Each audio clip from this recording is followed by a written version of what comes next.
इंकलाब जिंदाबाद, इंकलाब जिंदाबाद। हम अपना अधिकार मांगते, हम अपना अधिकार मांगते, अधिकार अपने आप का, आवाज दो। आइए छोटे से क्रांतिकारी गीत की तरफ चलते हैं। आशा है कि आप सभी इसमें सहयोग करेंगे। मेरा रंग दे बसंती चोला माहे रंग दे, मेरा रंग दे बसंती चोला माहे रंग दे। आजादी के हम दीवाने आजादी ले आए, आजादी के हम दीवाने आजादी ले आएंगे। प्रेम और अमन की अपनी दुनिया नहीं बताएंगे। सीने में जो दिलता यारो, सीने में जो दिलता यारो, आज बना है शोला मेरा रंग दे बसंती चोला, मेरा रंग दे बसंती चोला। ऐ भगत सिंह तू जिंदा है, ऐ भगत सिंह तू जिंदा है, हर एक लहू के कतरे में, एक लहू के कतरे में, इंकलाब के नारे में, एक लहू के कतरे में, इंकलाब के नारे में, इंकलाब के नारे में। ए भगत सिंह तू जिंदा है हर एक लहू के कतरे में। तूने तो तब भी बोला था ये आजादी नहीं छोड़ा है, तूने तो जब भी बोला था ये आजादी नहीं धोखा है, ये तो आजादी नहीं धोखा। कोई मुक्ति नहीं है यारो, कोई मुक्ति नहीं है यारो, गोरों के संसोदा है, गोरों के संसोदा है, गोरों के संसोदा है। झूठे जश्न की रौनक में फंसे हुए किसानों में, रोए हुए जवानों में। मैं भगत सिंह तू जिंदा है हर एक लहू के कतरे में, एक लहू के कतरे में, इंकलाब के नारे में, एक लहू के कतरे में, इंकलाब के नारे में, इंकलाब के नारे में। भगत सिंह तू जिंदा है हर एक लहू के कतरे में। कोई राम नाम बलिहारी पुकारे, कोई राम नाम बलिहारी पुकारे, आज भी गाने लेते हैं, आज भी गाने लेते हैं। अब याद में बख्ता तेरी आती, आग लगे सीने में। भगत सिंह तो जिंदा है हर एक लहू के कतरे में। जिसका जीते रखो भरोसा, आज भी मौका देते हैं, आज भी मौका देते हैं, आज भी मौका देते हैं। अब याद है बख्ता तेरी आती, आग लगे है सीने में। भगत सिंह तो जिंदा है हर एक लहू के कतरे में, एक लहू के कतरे में, इंकलाब के नारे में, एक लहू के कतरे में, इंकलाब के नारे में, इंकलाब के नारे में। भगत सिंह तू जिंदा है हर एक लहू के कतरे में। इंकलाब, इंकलाब, इंकलाब। सवाल है जवाब दो, जवाब दो। सवाल है सभी शासन की आवाज आनी चाहिए। सवाल है और पेट का सवाल है और खून का सवाल है और रोजी रोटी का सवाल है, सवाल है। ये अर्जियां पे अर्जियां आपकी ही मर्जियां, ये अर्जियां पे अर्जियां आपकी ही मर्जियां। सवाल है जवाब दो, जवाब।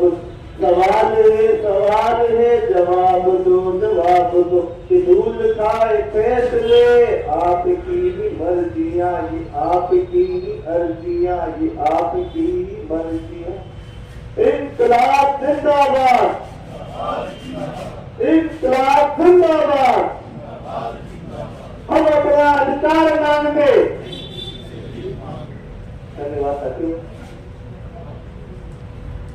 और भी कोई साथी रहता है तो आ जाए, कोई क्रांतिकारी गीत को सुनते हैं। इधर आप जाते हैं।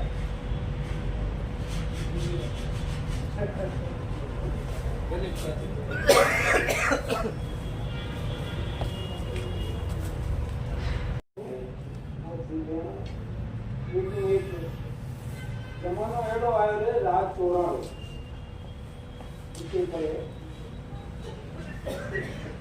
पहली वाला चोरड़ा तो ऊँटा माथे आता रे, पहले वाला चोरड़ा तो ऊँटा माथे आता रे, ए अबे वाला चोरड़ा मारुति में आवे रे, राज चोरारो जमानो एडो आयो रे रिश्वत खोरारो, पहली वाला चोरड़ा तो बंदूक सुन लगता रे, पहली वाला चोरड़ा तो बंदूक सुन लगता रे, ए अबे वाला चोरड़ा कलमा सो लूटे रे, राज चोरारो जमानो एडो आयो रे रिश्वत खोरारो, पहली वाला चोरड़ा तो जंगल में रहता रे, पहली वाला चोरड़ा तो जंगल में रहता रे, ए अबे वाला चोरड़ा बंगला में रहवे रे,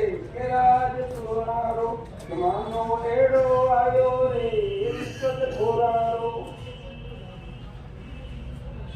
क्यूबा के राष्ट्रपति फिडेल कास्ट्रो ने कहा था, क्यूबा के राष्ट्रपति फिडेल कास्ट्रो ने कहा था, क्रांति और समाजवाद का झंडा कभी गिरता नहीं, उस कायर और हताश घुटने टेकते हैं, क्रांतिकारी निरंतर आगे बढ़ते रहते हैं।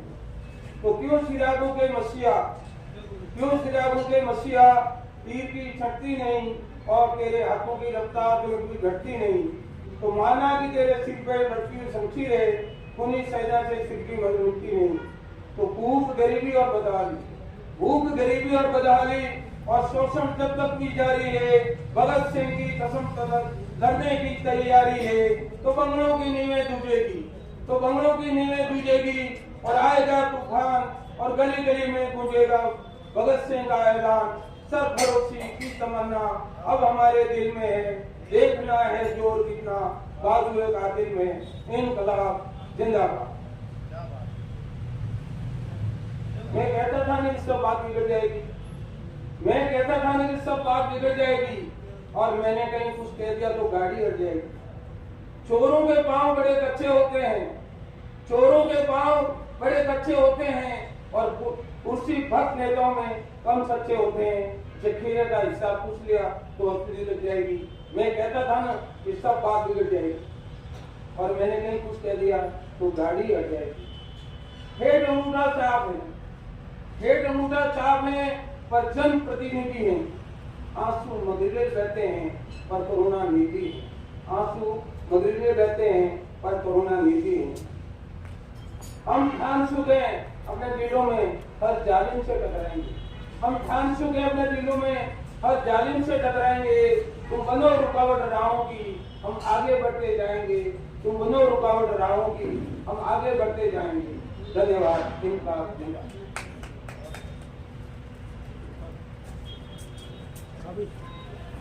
फीकी चाहिए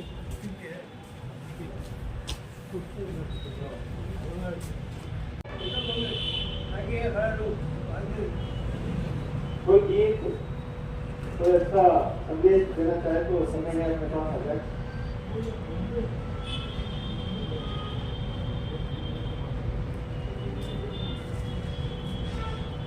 जाने इंसान जमाना बदल रहा हो, जाने इंसान जमाना बदल रहा। काली कुटियाओं से देखो फूट रहे हैं उजियारे, हाँ फूट रहे हैं उजियारे। थर थर थर थर थर थर कांपे वो ऊंचे में दो वाली, थर थर थर थर थर थर कांपे वो ऊंचे में दो वाली।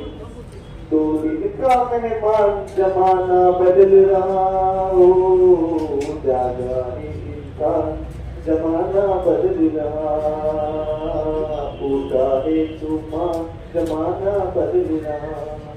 हिटलर चाही नहीं चलेगी हर सरकार से कह दो, हर सरकार से कह दो। हमें जग की बढ़ती सेना उजल चलती धारा।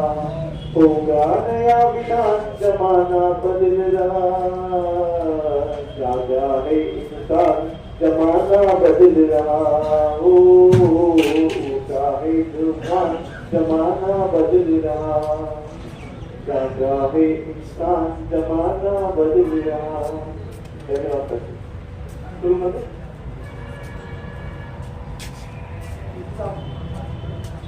स्वागत है।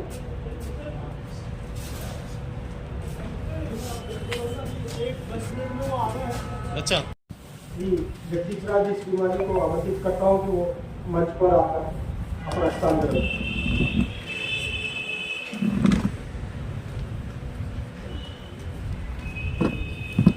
नेक्स्ट क्रम में शंकरलाल जी चौधरी एक्ट 2, आप अपना स्थान ग्रहण करें। एटक के सुभाष जी श्रीमाली,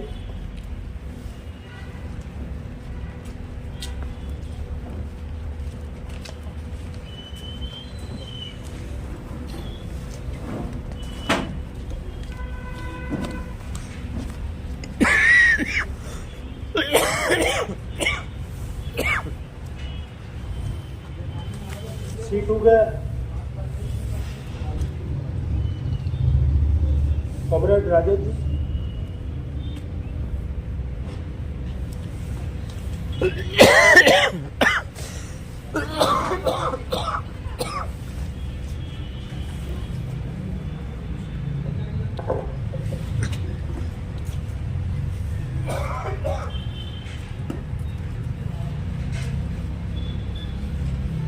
अखिल भारतीय किसान सभा के प्रभुलाल जी भगोड़ा, जिला अध्यक्ष अखिल भारतीय किसान महासभा।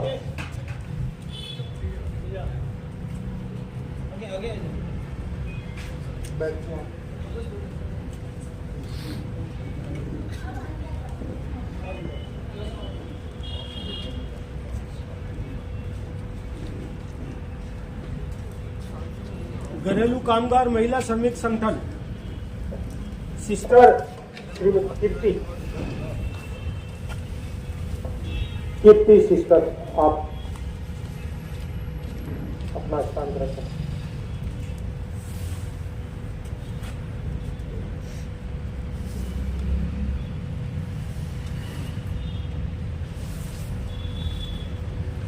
साथियों, जैसा कि हमारे राष्ट्रीय सेंट्रल ट्रेड यूनियन किसान मोर्चा की तरफ से जो आह्वान किया गया 16 फरवरी को राष्ट्रव्यापी हड़ताल का, इस बीच में हमारे उदयपुर केंद्र पर हम कन्वेंशन का आयोजन आज रखा गया है। इसके अंदर हमारी जो 21 सूत्री मांगे हैं उसके बारे में हमारे जो वक्ता है वो विस्तृत रूप से आपको बताएंगे। और एक 16 तारीख को एक लार्ज स्केल पे वृहद जो हड़ताल हम करने जा रहे हैं उसकी रूपरेखा भी जो हमने पहले तय की है उसके मुताबिक हम हमारे जो पर्चे है वितरण करना है इंडस्ट्रियल एरिया में, वो सारी रूपरेखा हमने पिछली मीटिंग के अंदर तय की गई।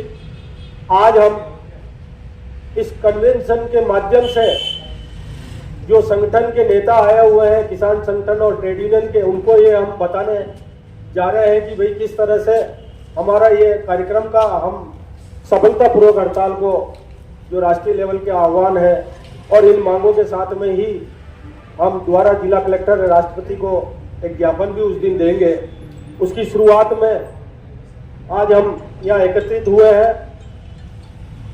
इसी क्रम में साथियों, वैसे हम हड़ताल तो काफी कर चुके हैं सेंट्रल ट्रेड यूनियन की, और कई मांगों के साथ हम केंद्र सरकार को आगाह करते आए हैं, ज्ञापन देते हुए आए हैं और हड़ताल भी करते हुए आए हैं, लेकिन हमारी मांगों की तरफ कोई ध्यान नहीं दिया गया है। इसलिए ये हमारा इस वर्ष का पहला जो हड़ताल का आह्वान है वो हम करने जा रहे हैं। इनके अंदर जो कई सारे हमारे मुद्दे हैं, श्रमिक संगठनों के मुद्दे हैं, किसानों के मुद्दे हैं, उनको लेकर हम आज चर्चा करेंगे। इसी की शुरुआत में मैं उद्घाटन के हिसाब से शंकरलाल जी चौधरी एक्टू के वो आए और अपना उद्बोधन दें।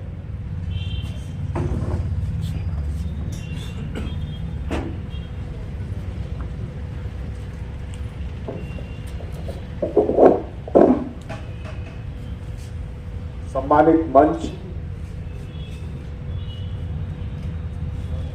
केंद्रीय ट्रेड यूनियंस के स्थानीय समन्वयक पीची जी,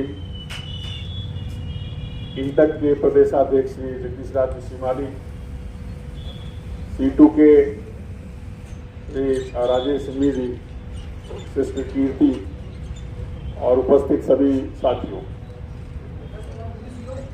हमें आज इस कार्डर कन्वेंशन में एक तरह का जो हमारा हड़ताल के लिए तैयारी के बतौर समीक्षा और योजनाओं को कैसे लागू करें, इसमें मुझे नहीं लगता कि हमें ये बताना है कि क्या क्या हो रहा है इस देश में, लेकिन फिर भी एक संक्षिप्त चर्चा हम सब लोगों के बीच में यहाँ होनी चाहिए ताकि हम जनता के बीच में हो क्या रहा है इस देश में इसकी बात ले जा सकें। और फिर एक जो हमारा आह्वान है कि जो केंद्र सरकार की, खासतौर से मोदी के राज की, जो एक तरीके से आरएसएस कॉरपोरेट के गठजोड़ का राज है, उसकी जो मजदूर किसान विरोधी नीतियां हैं, आमजन गरीब विरोधी नीतियां हैं और कॉरपोरेट परस्त जो नीतियां हैं, उनकी पोल खोल सके। तो हालात हमने पर्चे में लिखे हैं। पिछले 10 साल पहले तब की यूपीए सरकार को कुछ गड़बड़ रही होगी, लेकिन बड़े पैमाने पे इस देश के पूंजीपतियों ने एक योजना के तहत उसको बदनाम किया। बड़े बड़े घोटाले लिखे गए। सरकारी पदों पे बैठे हुए सीएजी जैसे ऑफिस के जो लोग थे, उन्होंने कोई 500-700 करोड़ की जो अनियमितताएं हुई, जिसको किसी कोई गबन नहीं था, उसको 1,76,000 करोड़ लिखा गया सरकारी दस्तावेजों में। और फिर सुप्रीम कोर्ट के मुंह से यह कहलवाया गया कि हमारे तो यह समझ में नहीं आ रहा है कि इस घोटाले में कितने शून्य हैं। तो एक तरीके से पूरे देश में यह माहौल बनाया गया कि तब जो देश में चल रहा था वो ठीक ठाक नहीं है। और उसके बाद कॉर्पोरेट के गुजरात में एक तरीके से उनको विश्वास के कि कैसे व्यक्ति हैं वो कॉर्पोरेट पूंजी का पूरी तरह से एक घोड़ा बन सकते हैं कि नहीं बन सकते, ऐसे एक व्यक्ति को उन्होंने तैयार किया पूरे देश में। और उन्होंने नारा दिया कि अच्छे दिन आएंगे, अच्छे दिन आएंगे और सबका साथ सबका विकास होगा। लेकिन पिछले 10 साल की उनकी सत्ता ये बताती है इस देश में अच्छे दिन तो आए हैं, लेकिन अच्छे दिन केवल बड़े पूंजीपतियों के आए हैं। उनको हर साल जो टैक्स लगता है, जो अपनी आय में से देना पड़ता है, तो 400 पूंजीपतियों को, 400 कॉर्पोरेट हाउसेस को सालाना 1.5 लाख करोड़, कितनी अमाउंट, 1.5 लाख करोड़ का कॉर्पोरेट टैक्स में उनको छूट दी गई। हमारे देश में 32-35% कॉर्पोरेट टैक्स होता था, उसको घटा के एक झटके में 22% किया गया। और जो नए कॉर्पोरेट आने वाले थे उनके लिए महज 15% कर दिया गया। जो व्यक्तिगत टैक्स देते हैं, हम में से बहुत सारे लोग जो सरकारी नौकरी में हैं, एग्जीक्यूटिव के बतौर प्राइवेट सेक्टर में भी जो होंगे, 5 लाख, 8 लाख, 10 लाख जो कमाते हैं, उनसे भी कम टैक्स दर उन लोगों से ली जो कि हजारों करोड़ सालाना कमाते हैं, जिनकी एक दिन की आमदनी भी सैकड़ों करोड़ होती है। तो वो उनको इतनी बड़ी छूट दी। और फिर सरकार चलाने के लिए पैसा तो चाहिए होता है, डिफेंस के लिए चाहिए होता है, विकास के नाम जो कुछ किया जाता है उसके लिए भी चाहिए होता है। तो जीएसटी थोपा गया और जीएसटी को इतना व्यापक बनाया गया कि नमक, मिर्च, तेल, आटा, कपड़ा, यहां तक कि कफन पे भी इन्होंने जीएसटी लगा दिया। और जो 1.5 लाख करोड़ जो वहां आ रहा था, उससे भी बड़ी राशि पेट्रोल डीजल पे टैक्स ठोक के हमारी जेबों से वसूली की। तो ये एक अकेला कदम ये बताता है कि नरेंद्र मोदी, भाजपा, आरएसएस की जो सरकार है, इस तरह से कॉर्पोरेट की सेवा में जुटी हुई है। गरीब की जेब से बिना कुछ दिया उतना निकाल लेते हैं, उससे भी ज्यादा तेल निकाल लेते हैं, और कॉर्पोरेट घरानों को खूब छूट दी जाती है। और फिर उससे जो थोड़ी बहुत चमक आती है, उनकी सेवा के लिए एयरपोर्ट और जो आजकल जिन रेलगाड़ियों को रोज झंडी प्रधानमंत्री दिखाते हैं, उस सबको विकास के बतौर पेश किया जाता है। लेकिन आम आदमी को अगर रेलवे यात्रा करनी पड़े तो पता चलेगा कि क्या स्थिति है। ट्रेनों में कभी 4 डिब्बे 5 डिब्बे जनरल के होते थे। गरीब जनता की जो जीवन है वो बहुत नियोजित जीवन, बहुत सुनियोजित प्लान के तहत चलने वाला जीवन नहीं होता है, उसको अचानक निकलना पड़ता है। तो जो पुरानी व्यवस्था थी 4-6 डिब्बे लगाने की, आजकल 2 डिब्बे उसके घटा के कर दिए हैं। और स्टेशनों के टिकट भी जो 2 रुपए में टिकट मिलते थे, वो 10 रुपए और कहीं कहीं 30 रुपए 20 रुपए भी वसूले की जा रहे हैं। तो ये उनका विकास का मॉडल है। और रेलवे के विकास के नाम, जो रेलवे की गाड़ी कमाई की संपत्ति जो सार्वजनिक क्षेत्र की थी, वो निजी पूंजीपतियों को देके उनको उपयोग में लाभ कमाने के लिए देने के लिए कहीं अंडरग्राउंड पार्किंग बनवाई जा रही है, थोड़ा बहुत कहीं फेस लिफ्टिंग किया जा रहा है, या वो चढ़ने वाली सीढ़ियां पट्टे लगवाए जा रहे हैं। ठीक है, जरूरी है, लेकिन क्या यही जरूरी है? क्या हाई स्पीड ट्रेनें और वो जो लग्जरी वाले ट्रेनें हैं वो जरूरी है, या साधारण ट्रेन जिसमें जनता यात्रा करती है उसकी जरूरत है? तो उनका पूरा ध्यान इस बात में है कि आप और हमको ये जो दुर्गति गरीब आदमी की हो रही है, जिसके चलते आज वो खुद जो एक जमाने में आए तब वो नरेगा को कांग्रेस की विफलताओं का ताबूत बता रहे थे, उनको 80 करोड़ लोगों को 5 किलो मुफ्त अनाज देके जिंदा रखने की दावा करना पड़ रहा है। तो ये उनके विकास का खोखला दावा वो स्पष्ट हो जाता है। और आज स्थिति ये है कि अगर कोई गरीब की, मजदूर की स्थिति के बारे में कोई बोलना चाहे तो उसको सीधा देशद्रोही करार दिया जाता है, देश के खिलाफ काम करने वाला कर दिया जाता है, और यूएपीए जैसे कठोर कानून के तहत उनको जेल में ठूस दिया जाता है। 5-5, 4 साल तक उनकी जमानत नहीं हो पाती। ये स्थिति हमारे देश में बनी हुई है। जब इस देश में कोरोना लगा हुआ था, लोगों की अपेक्षा थी कि सरकार सबको ऑक्सीजन देगी, लेकिन हमने देखा कि लाखों लोग मर गए, नदियों में लाश तैरती रही, और उस वक्त भी उन्होंने बड़े से बड़े घोटाले किए।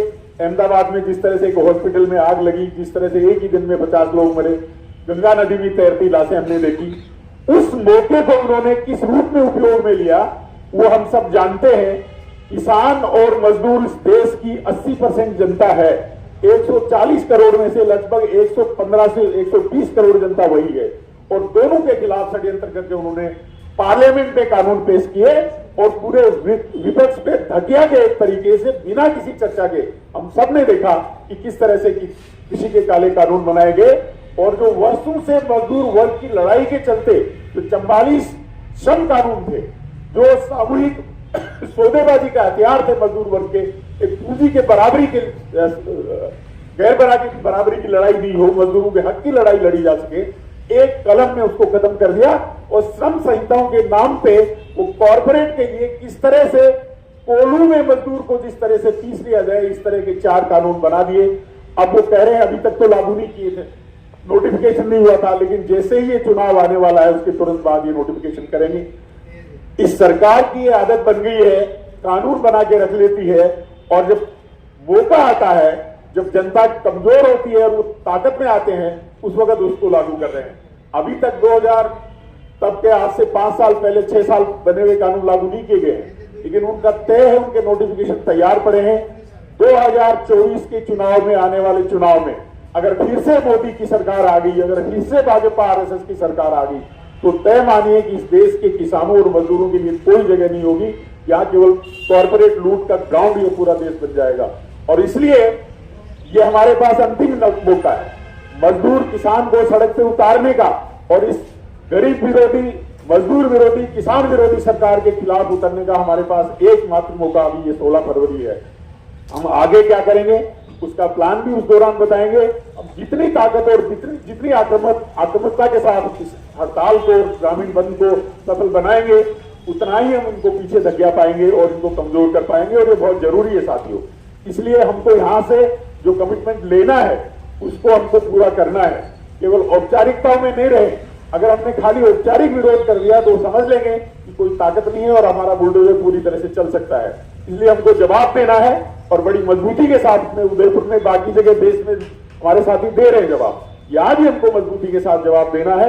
मुझे बहुत ज्यादा बात नहीं कहनी है, हमने यहाँ पर्चा रखा है और पहले भी बातचीत हो गई है कि 2 दिन या इंडस्ट्रियल एरिया वगैरह में उसका प्रचार, उस पर्चे का जैसे हम टेम्पो लेके करते रहे वो करेंगे।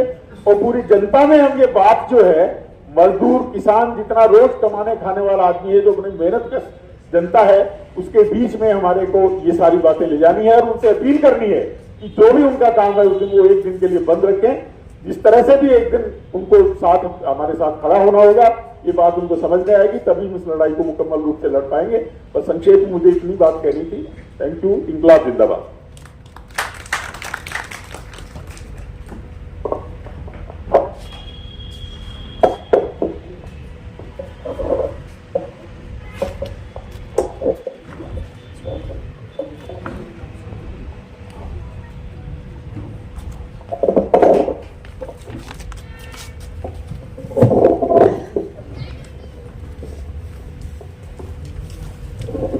लेने पड़े। इसके पहले लैंड एक्विजिशन बिल भी आया था, वो भी लेना पड़ा था। लेकिन बैंकिंग अमेंडमेंट बिल जो हमने पिछले साल 2 हड़ताल की थी लगातार, अभी भी उस पर तलवार लटकी हुई है दोस्तों। वैसे बैंकिंग इंडस्ट्रीज भी पीछे नहीं रहती है हड़ताल के अंदर। हमने सरकार को ये तो मजबूर कर दिया था कि ये बिल अभी रुक गया है, लेकिन आने वाले समय में फिर तैयारी में है। 1993 के अंदर कुल 28 बैंक थे सार्वजनिक क्षेत्र के, और ये 12 बैंक रह गए हैं दोस्तों। अब ये कितने तक सिमटेंगे ये अभी पता नहीं है। तो रफ्तार तो सार्वजनिक क्षेत्र से निजीकरण की ओर बढ़ती जा रही है। हम ट्रेड यूनियन के जो है साथी, हम इसको कितना रोक पाते हैं। लड़ाई तो हमने बहुत लड़ी है, फाइनेंशियल सेक्टर से लेके इंडस्ट्रीज और मजदूर ने, और संघर्ष कभी व्यर्थ नहीं जाता है दोस्तों। अगली कड़ी में मैं all India bank employees association के रामचंद्र जी सालवी से आह्वान करता हूँ कि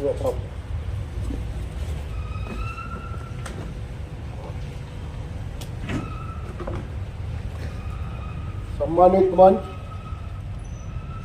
इस कन्वेंशन में पधारे हुए विभिन्न ट्रेड यूनियन के जागरूक जुझारू प्रतिनिधिगण, साथियों, आज एक बार फिर हम 21 सूत्री मांगों को लेकर जनता के बीच जा रहे हैं।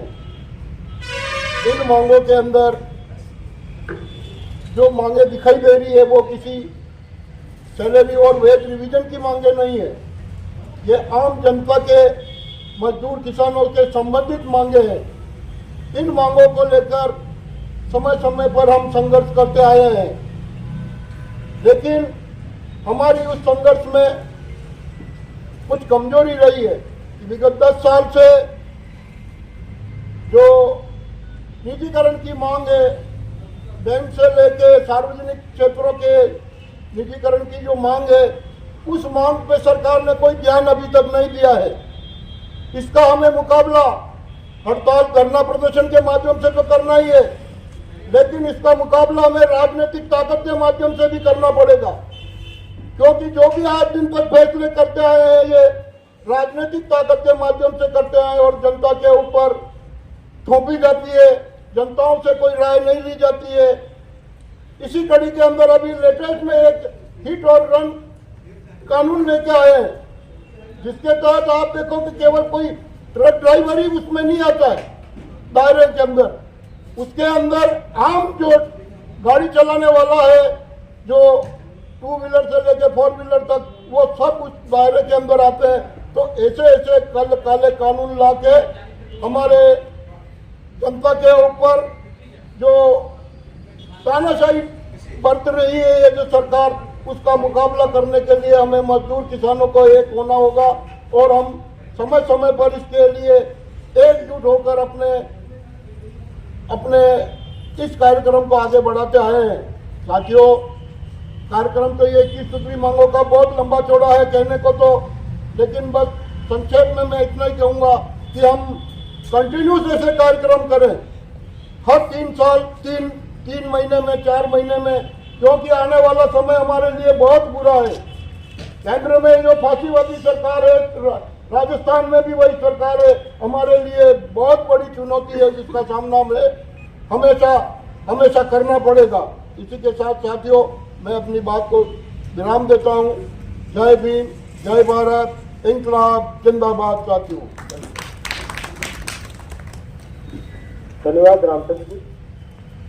अगली कड़ी में मैं किसान सभा के चंद्रदेव ओला जी।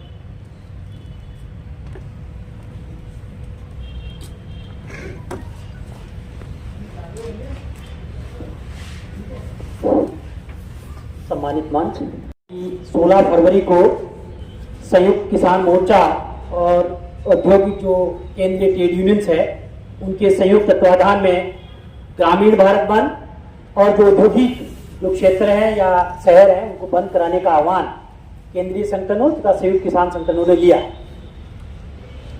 साथियों, कॉमरेड शंकर लाल जी ने, अभी रामचंद्र जी ने और भी वक्ता बोलेंगे, बहुत सारी बात उस पर्चे में भी है। जिस तरीके से ये सरकार 2014 के बाद लगातार आम जन पर किस तरीके से प्रहार कर रही है, एक से बढ़कर एक काले कानून ला रही है, वो चाहे शिक्षा से संबंधित कानून हो, चाहे वो किसान का कानून हो, चाहे वो मजदूर का कानून हो, इस तरीके के काले कानून थोपे जा रहे हैं। आज अगर देखा जाए तो शिक्षा में नई शिक्षा नीति इस तरीके से लागू की गई है कि आम गरीब का बच्चा, आम मजदूर किसान का बच्चा, जो ग्रामीण पृष्ठभूमि से आने वाला बच्चा है, वो इस नई शिक्षा नीति के तहत शिक्षा ग्रहण नहीं कर सकता। अगर थोड़ा बहुत भी आप किसी शिक्षा क्षेत्र से अगर जुड़े हैं तो उठा के देखिए कि किस तरीके से हम देखते थे कि ग्रामीण क्षेत्र का बच्चा प्राइवेट रूप से एग्जाम दे देता था, 10वीं 12वीं में प्राइवेट दे देता था। लेकिन अब ये जो नई शिक्षा नीति लाए हैं उसके अनुसार न तो वो बच्चा पढ़ाई कर पाएगा पूरी तरीके से और न ही वो अपने घर का या खेती का काम कर पाएगा, क्योंकि वो किस तरीके से मदद जो घर में खेती में करता था या आधे समय तक वो मजदूरी करके घर भी चलाता था और अपनी पढ़ाई भी करता था। ये नई शिक्षा नीति वो है जो उसको न घर का रख रखी है, न शिक्षा के साथ जोड़ना चाह रही है। ये जो शिक्षा नीति है पूरी तरीके से पूंजीपति और पैसे जो अमीर वालों के बच्चे हैं उनके लिए ये शिक्षा नीति लेके आए। पहले भी देखा हमने कि किस तरीके से शिक्षा का बाजारीकरण किया गया, जिसमें आज हम उदयपुर के आसपास देख रहे हैं आज 5 से 6 मेडिकल कॉलेज है, आम जनता का बच्चा उस मेडिकल कॉलेज में नहीं पढ़ पा रहा है। और नई शिक्षा नीति कह रहे हैं कि हम लोग स्किल डेवलपमेंट के प्रोग्राम चला रहे हैं, हमारे गांव के बच्चे के लिए किसी भी तरीके का स्किल डेवलपमेंट का कोई प्रोग्राम ये लोग नहीं चला रहे हैं।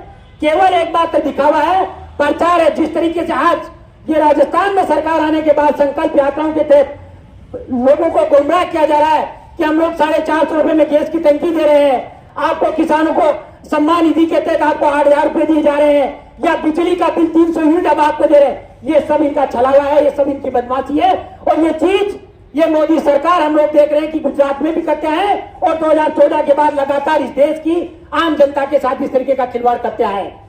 जंगल जमीन का जो कानून है, जो 2006 में कानून बना था कि जो लोग जंगल में रह रहे हैं उनको पट्टा दिया जाएगा, लेकिन साथियों पट्टे की बात तो छोड़ ही दीजिए। आपने देखा कि पिछले 2023 में ये सरकार वन संरक्षण कानून लेके आई है, जिसके तहत इन जमीनों को किसी कॉर्पोरेट के हवाले करने की इनकी चाल है। और आम जो जनता, जो गरीब मजदूर उनकी पीढ़ियों से जो जंगल में रह रहा है, उसको जंगल से बेदखल करने की साजिश है। हमने देखा ये सरकार राजस्थान में आते ही सलोमर दरियावत के इलाके में उन्होंने बुलडोजर चलाना शुरू कर दिया। जंगलात के लोग या पुलिस के लोगों ने दो पट्टी लगाना शुरू कर दिया कि जंगलात से आप लोग बाहर हो जाइए। साथियों, कानून के लागू न होने से पहले इन लोगों की स्थिति है, और 24 के बाद जिस तरीके से कॉमरेड शंकर जी ने कहा कि 24 के बाद ये लोग आम जनता पर बुलडोजर चलाना शुरू कर देंगे। अभी ये रुके हुए हैं। किसान के लिए काले कानून इन्होंने लिए हैं वापिस, लेकिन खत्म नहीं किए। वो बड़े फाइल में जिस दिन होगा और 24 के बाद वो लोग लागू कर देंगे। जंगल से लोगों को बेदखल किया जा रहा है, शिक्षा से लोगों को वंचित किया जा रहा है। नाम के अगर ऊपर जाके देखें तो इन्होंने चाहे किसी भी तरीके के इनके छात्रावास चल रहे हैं उनकी स्थिति को स्थिति को देख लीजिए कि वहां पर बच्चे रुकने जैसी स्थिति नहीं है इनके छात्रावासों में। तो साथियों, ये जो हड़ताल है, ये जो मौका हमारे को, हम सबको अपनी जिम्मेदारी लेते हुए अपने अपने इलाके में, जहां आप अपने क्षेत्र में, जहां हमारे फले में, जहां हम किसी कॉलोनी क्षेत्र में रहते हैं, इसके खिलाफ आवाज उठाइए। पर्चे लिए हैं हम लोगों, पर्चे लेके लोगों के बीच में जाने की जरूरत है, क्योंकि जिस तरीके से ये तानाशाह सरकार है, फासिस्ट सरकार है, ये आम जनता के ऊपर जिस तरीके का बुलडोजर चलाने की कोशिश कर रही है, और 24 के बाद ये लोग करने की कोशिश करेंगे। बहुत सारे साथी परिचर्चा करते हैं कि मोदी और मोदी के लोग आरएसएस चिल्ला के कह रहा है कि इस बार 400 से पार। सोचिए मत साथियों, मैं तो कह रहा हूं कि बहुत नीचे गिरेंगे ये लोग। इन लोगों को समझ चुकी है राम के नाम पर, ये राम के नाम पर जिस तरीके से जनता के ऊपर बुलडोजर चला रहे हैं, ये रामराज इनका नहीं चलने वाला। अरे हम तो जन्म से राम को जानते हैं, आज इनके प्राण आहुति देने से राम पैदा हुए क्या? ये इनकी इस तरीके की जो नोटेबाजी है, गांव में लोग कहते हैं कि ये कहां से लाए हैं मोदी जी पकड़ के। ये चुनाव है, पहले इन्होंने, आपने देखा कि जिस तरीके से सैनिकों को मरवाया था इन लोगों ने, ये वही लोग हैं जनता की हत्या करके ये कुर्सी हत्याना चाहते हैं, और ये कुर्सी हम लोग नहीं हत्याने देंगे। हम सब लोग संघर्ष के साथ लड़ेंगे, और ये मौका है हमारे पास। मैं तो कहता हूं कि ग्रामीण भारत बंद की है, उदयपुर शहर में भी हम लोग करें, और हमारे गांव में भी इस बात को लेके जाएं कि किस तरीके से जो फासिस्ट सरकार है हम लोगों पे, आम जनता के जो कानून है, जो नीतियां हैं, उनके ऊपर हमला बोल रही है। इंकलाब जिंदाबाद। धन्यवाद ओला जी। मैं अब अगली कड़ी में हिम्मत जी चांगवाल, आप अपना उद्बोधन करें।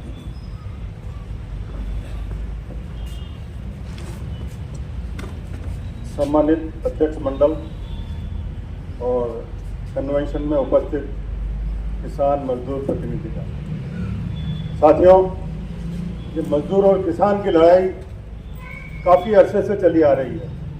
विशेष तौर से जब से मोदी सरकार आई है 2014 में, उसके बाद मजदूर और किसानों के ऊपर अत्याचार, उनको जो कानूनी हक मिले हुए हैं, उन कानूनी हकों को किस तरह से खत्म किया जाए, इस बारे में सरकार प्रतिबद्ध है।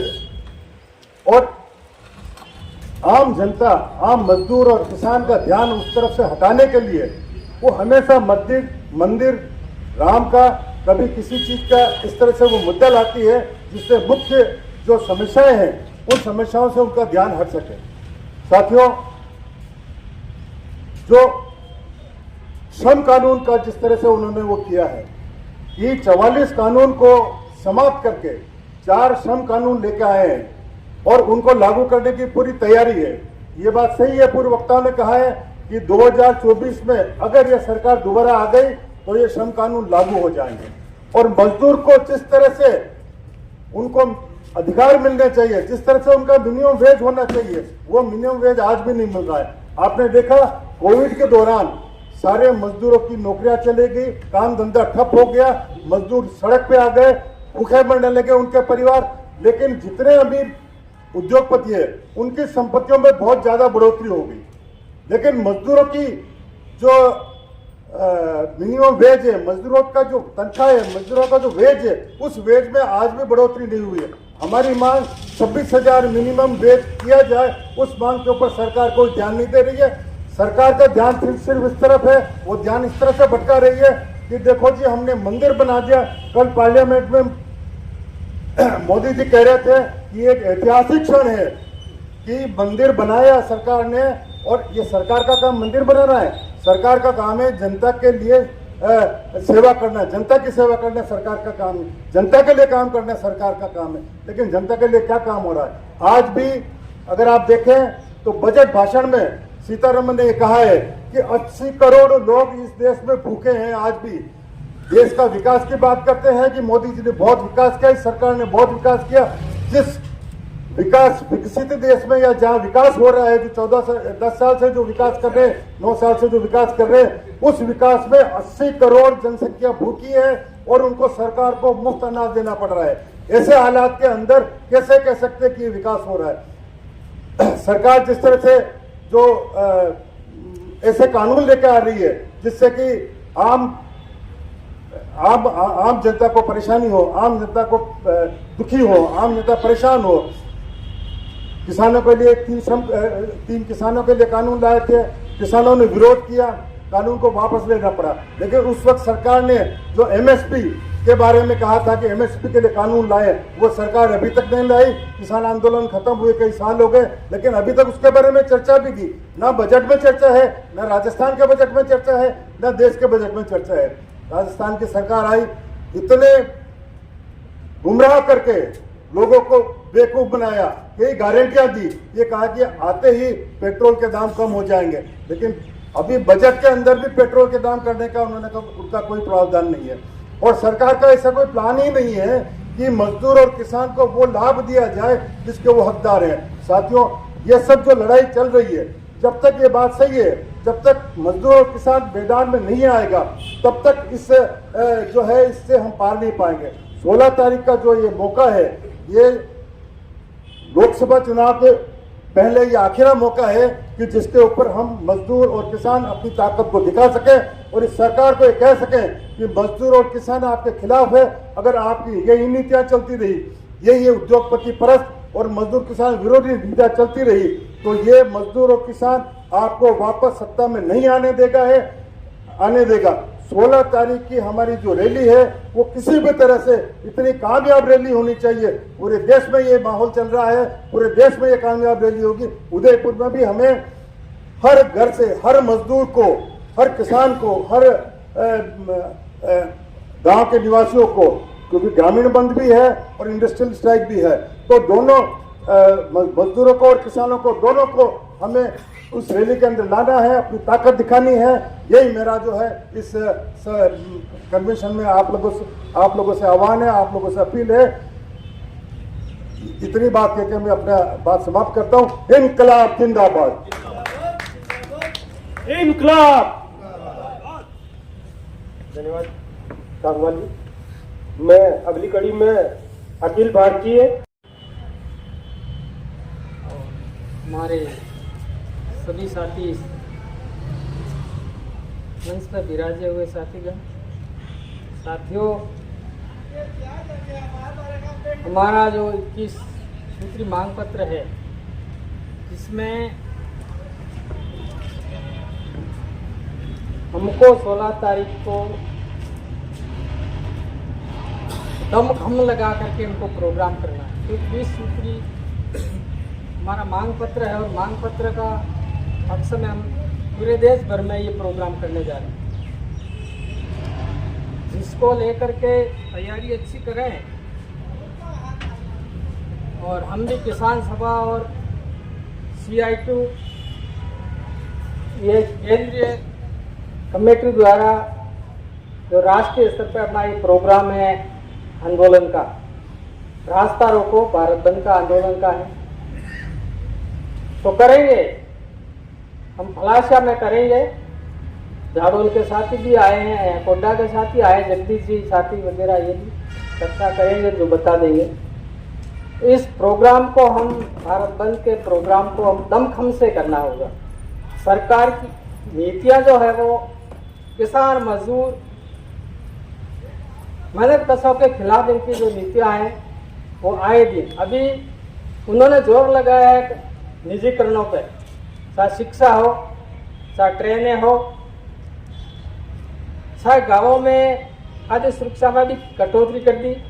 और हमारे इलाकों में जैसे कई आदिवासियों ने और गरीबी पीड़ित लोग जो थे वो समूह द्वारा ऋण ले रखे हैं। तो समूह द्वारा ऋण तो लिए, लेकिन अभी मौसम आ गया खराब, जो घर में बच्चों को जिंदा रखना और कार्य काम है नहीं आदिवासियों के पास, नरेगा कहीं चल नहीं रहा है। वैसी स्थिति में ये जो लोग आते उस कंपनी के ग्रुप वाले 5 बजे के बाद में आते, और पुरुष तो कहीं काम पे जाता है और वो कहीं दूर भी चला गया तो वो समय पे मिलता नहीं है, तो आदिवासी महिलाओं को मजबूर कर रहे हैं, उनको परेशान करते हैं। 5 बजे के बाद में बैंक वहाँ आते हैं, गाँवों में ग्रुप बनाते हैं, जिस प्रकार के ग्रुप से आते हैं और आदिवासी महिलाओं को सेठ साठ करते हैं। ये रिपोर्टें अभी भी तैयार हो रही है। और उनके घर में मैं भी गया मौके पर, लेकिन उनके घर में खाने के फाफे पड़ रहे, कुछ किसी ने 50,000 लिया, कुछ 35,000 लिया, कोई 20,000 लिया है। चुका दिया है, पैसा उनको दे रहे हैं, लेकिन उनका आतंक इतना गजब का है, महिलाओं को परेशान करने वाला, ऐसी स्थितियां हैं। ये सरकार जब से आई है तब से परेशानी तो सब तरह के साथियों ने बता दी है, और हमको अगली तैयारी करनी है 16 तारीख वाली, आम घर तक हमारी सूचना पहुंचे, इस तरह तैयारी को हम भी जाड़ों में कोटा वाले करेंगे। साथियों, मैं इतनी सी बात करना चाहता हूँ। धन्यवाद भगोरा साहब। मैं कॉमरेड हीरालाल आवे और अपना उद्बोधन दें।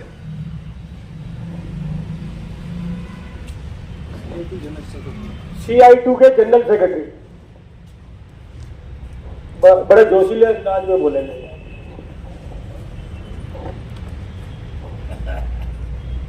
उपस्थित मंच, आज हमारे बीच में जिद्दी राजेश्री माँ जी पधारे हैं। हमें बड़ी खुशी की बात है। PHKC जी सेनेटर राजेश जी, CI2 जिलाध्यक्ष, और उपस्थित साथियों, सामने आए हुए किसान नेता, आज ये जो कन्वेंशन इस बात की रखी गई है कि आपने देखा है ये RSS वीर सावरकर मैन, इनका जो नागपुर से इसने शुरू किया वीर सावरकर ने, और वीर सावरकर से चलते चलते इन्होंने इतनी बड़ी टीम बना ली पूरी। ये केशवराव हेडगेवार, वीर सावरकर और श्यामा प्रसाद मुखर्जी, ये सारे करते करते करते मोहन भागवत तक, और मोहन भागवत से लेकर के जो ये भागवत कथा चल रही है ना, ये सारे RSS नेकरियों की भागवत कथा चल रही है। तो इतनी तेजी से चल गई है कि पूरे इंडिया में 1972 के अंदर 75 के अंदर मात्र 2 कबूतर थे। 72 में अटल बिहारी वाजपेयी और लालकृष्ण आडवाणी, ये 2 कबूतर से कितने कबूतर पैदा हो गए भारत में, और अपने जान नहीं पाए। इसके मूल रूप में ये RSS है, राष्ट्रीय स्वयंसेवक संघ, इनके ये चेले सारे पूरे हिंदुस्तान को बिगाड़ दिया और आगे से आगे बढ़ते जा रहे हैं। राम जन्मभूमि का बात करके, राम जी पैदा हुए थे, ये कोई जाफे का सामान लेके नहीं गए थे जो बड़े दावे कर रहे हैं। राम जी पैदा हो गए, ये सारे कोई अवतारी नहीं है, मां के पेट से आए हुए बच्चे हैं सारे ये, तो इन्होंने रूप दे करके। और वीर सावरकर ने पूरा we are our nation who defined, ये वीर सावरकर के औलाद सारे हिंदुस्तान के अंदर लेकर के ऐसी जैसी कर दी है। और आपने देखा होगा जो ये प्राइवेट लिमिटेड थे, जिसको भारत सरकार के उपक्रम बनाए, जितने भी हिंदू 244 पब्लिक सेक्टर है, वो पब्लिक सेक्टर सारे गवर्नमेंट ऑफ इंडिया अंडरटेकिंग के, इनको बड़ी मुश्किल से बनाया। भिलाई स्टील प्लांट बनाया, जो इंदिरा गांधी के टाइम से वो जो भिलाई स्टील प्लांट बना, जो लोहे का सबसे बड़ा कारखाना जो भिलाई स्टील प्लांट बनाया, वो गवर्नमेंट ऑफ इंडिया अंडरटेकिंग का, जितने भी है पब्लिक सेक्टर, ये बेचने का काम शुरू कर दिया। हिंदुस्तान सारे प्राइवेटाइजेशन कर दिया, बैंक का वगैरह सारा दे करके, जो एक गवर्नमेंट इंडिया अंडरटेकिंग से सारों को प्राइवेटाइजेशन कर दिया, बैंक, बीमा, हवाई जहाज, पोस्ट, रेलवे, ऑल ओवर। इन लोगों के अंदर मात्र अभी ये लगे हुए हैं। क्या मंदिर कहाँ था? मंदिर तो वहां क्या था, बाबरी मस्जिद थी बाबर का, और वहां पे ताला लगेगा, छेड़खानी की जो कलेक्टर था नायर, उसने उस इमली के पेड़ के ऊपर फांसी लगा दी, जिसने आवाज उठाई उसने। और वो कह रहे हैं कि यहाँ मंदिर था, खड्डा खोदा, BK Lal geologist survey of India का, उसने लेकर के पूरी खोदाई करने के बाद कुछ भी नहीं मिला अंदर, और खाली जब्बे के अंदर वाट की, लेकिन वो मिल गए, राम जी मिल गए वहां। तो ये इतने धोखेबाज है, हिटलर के औलाद है, धोखेबाज लोग हैं, उनके चक्कर में नहीं आए, ये मजदूर वर्ग है। और आज इन तक ऐसा कभी नहीं हुआ जो राम जी को आगे बढ़ा करके इन्होंने पूरे देश का हालात बिगाड़ दिया। और राम जी 22 तारीख को दिवाली होती है, अरे दिवाली हमारे वैसा होती है जैसी होती है, लेकिन ये 22 तारीख को दिवाली करवा दी, हमारे को दिए जलवा दिया सारे लोगों को, भारत के पूरे भारत को दिए जलवा दिए। हर मोदी कर मोदी है, नाम लगा, तेल लगा के डाबर का नाम मिटा दो, बाबर का बोल है क्या खाली ये नारे, तेल लगा के डाबर का नाम मिटा दो बाबर का, बच्चा राम का, हजरत बल को छोड़ा क्यों और बाबरी मस्जिद को तोड़ा क्यों? एक हजरत बल और है जिसके नीचे कांच की डिब्बी और उसके अंदर तीतर का बाल है, उसको भी तोड़ो। जहां नजर आ जाए तोड़ो और देश को बांटो। ये काम रहा इनका। मैं तुमको ज्यादा बात नहीं करेंगे। 16 तारीख का आप सभी साथी बहुत मजे साथी हैं। 16 तारीख का ऐतिहासिक उदयपुर जो बंद करेंगे, हम औद्योगिक बंद करेंगे, ऑटो बंद रहेंगे और सारे ठेला चालक बंद रहेंगे। पुरजोर कोशिश करके और काफी दम लगा के रात दिन 2 दिन तक ऑटो घुमाएंगे सारे ट्रेड यूनियन के साथी मिलकर के, और इस उदयपुर को बहुत मजबूती से हम सफलतापूर्वक बंद कराएंगे, जिसका मैसेज सब जगह जाएगा। ऐतिहासिक उदयपुर बंद रहा। इनकलाब जिंदाबाद। धन्यवाद। हाँ, कॉमरेड हीरालाल जी जोशी। मैं अगली कड़ी में महिला कामगार श्रमिक संगठन की ओर से सिस्टर कीर्ति जी को आह्वान करता हूँ कि वो अपना उद्बोधन दें। आदरणीय मंचासन और सभी साथियों को जिंदाबाद। मेरा नाम है सिस्टर कीर्ति और मैं संत तेरेसा में रहती हूँ और उसके हिसाब से मैं जो महिलाओं के लिए विशेष रूप से काम करती हूँ। और ऐसी महिला है जो घरों में काम करती है, अपने घर में तो करती ही है, लेकिन वो दूसरों के घरों में झाड़ू पोछा, कपड़ा बर्तन, भोजन बनाना, बच्चों को संभालना, ऐसी महिलाओं का एक यूनियन है। मैं यहाँ उदयपुर में कम से कम 12 साल से ये यूनियन में जुड़ी हूँ और मैं राजस्थान के हिसाब से कोऑर्डिनेटर का काम करती हूँ और ऐसी महिलाओं को हमारे यूनियन में जोड़ती हूँ। हमारे यूनियन का रजिस्ट्रेशन 2012 में हुआ था और आज काफ़ी संख्या में हमारे साथ ऐसी महिलाएं जुड़ी है जो कच्ची बस्तियों में रहती है और दूसरों के घरों को संवारने के लिए, साफ सफाई करने के लिए उनका एक हाथ, दायां हाथ बनकर उनके पास जाती है, उनकी घरों की साफ सफाई करती है, उनके बड़े लोगों के घरों को सुकून देती है। ऐसी महिलाएं हैं, वो अपने हाथ से परिश्रम करती है दूसरों को घरों को सुकून देने के लिए, साफ सफाई रखने के लिए। कि जो बड़े बड़े लोग हैं, ऑफिसों में काम करते हैं और खुद का काम करते हैं, ऐसी महिलाएं जो अपने घर को साफ सफाई नहीं रख सकती है, अपने बच्चों को नहीं संभाल सकती है, ऐसी बड़ी महिलाएं हैं। वो महिलाओं, ऐसी गरीब महिलाओं को अपने घरों में काम करने के लिए एक मजदूर के तरफ से इनको रखती है, लेकिन इनको मजदूरी बहुत कम देती है। एक दिन का 50 रुपया भी इनको नहीं मिलता है। उनको काम पर रखने के पर बोलती है, जो बर्तन साफ करने जाती है तो बोला हम तो 4 जनी है, थोड़ा सा ही बर्तन है, हम 1000 रुपया दे देंगे। अब 1000 रुपया महीने का तो एक दिन का पैसा कितना, 30 रुपया के हिसाब से इनको मिलेगा, 30-25 के हिसाब से। और 2-4 दिन तो थोड़ा थोड़ा बर्तन देगी, फिर बाद में बहुत सारा बर्तन उनको देगी, तो भी उनकी मजदूरी तो इतने 1000 रुपया। बर्तन तो बहुत सारा, बाकी ऊपर का काम भी करा लेगी, झाड़ू भी लगवा देगी, पोछा भी लगवाएगी, भाई ये काम कर ले, भाई वो काम कर ले, लेकिन उसका पैसा जब बोलती है मेरा पैसा बढ़ाओ भाई जी, नहीं तू क्या काम करती है, तेरा काम में तो सफाई नहीं है। काम तो अच्छे से करा लेती है लेकिन उनका पैसा, उनका वेतन नहीं बढ़ाती। तो हम ऐसी परिश्रमिक जो महिला है, गरीब है, कच्ची बस्तियों में रहती है, किराए के मकान में रहती है, तो उस महिलाओं को जो घर का मकान का किराया देना है, बच्चों की फीस है, लाइट का बिल है, और जो भोजन के लिए भी इनको, जो बच्चों को पौष्टिक भोजन चाहिए, इनके सबके लिए उनको मजदूरी करने के लिए, दूसरों को घरों को संवारने के लिए उसको जाना पड़ता है। तो ऐसी महिला जो अपना परिश्रम देती है, लेकिन आज तक सरकार ने न किसी ने उसको एक श्रमिक का दर्जा नहीं दिया है, आज तक उसको एक नौकरानी के हिसाब से ही रखा है। और ऐसे अपने देश में देखा जाए तो करोड़ों की, लाखों, मिलियन के हिसाब से ऐसी महिलाएं हैं जो दूसरों को घरों को संवारती है। और आजकल तो वो नई फैशन बन गई है कि जो आजकल की बहू लोग है, बेटियां है, अपने हाथ में नाखून बड़े बड़े कर लेती है, मेहंदी लगा लेती है, तो बर्तन साफ नहीं करती है, भाई लोगों को रख देती है, 1000-2000 में काम करा लेती है।